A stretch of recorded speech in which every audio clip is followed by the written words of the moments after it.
Advanced welding isn't always complicated, but it does require control that not everyone possesses, especially in a two-ground position like this. Additionally, what will be welded is stainless steel. Connecting stainless steel pipes is not easy. This is because stainless steel is much more heat sensitive than regular steel. Even the slightest overheating can immediately change the shape and color of the weld. Here, I used around 95 amperes for the first stage. This ensures sufficient heat penetrates the stainless steel pipe frame. However, it must still be controlled to prevent overheating. The first layer uses a straight or pull technique. The motion is straight without wide swings.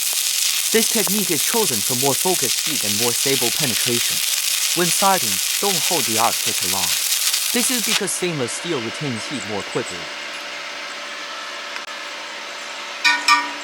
After the first layer is complete, clean the slag first. Ensure there is no remaining scale in the joint area.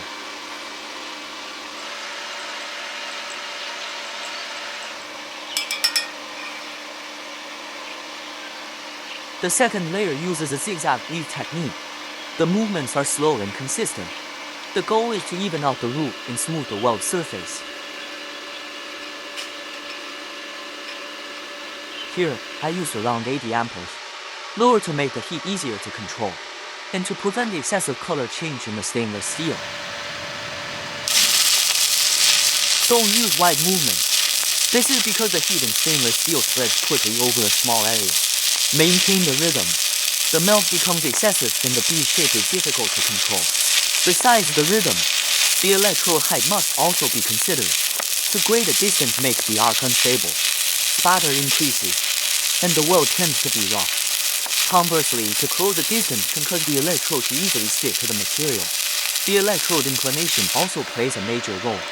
With the correct inclination, heat will be directed to the joint area more evenly, and the bead shape will be easier to control. A good weld isn't just about joining two materials. It's about ensuring every millimeter of the joint receives the right amount of heat. And that's a detail many welders often overlook. Don't forget to like and subscribe.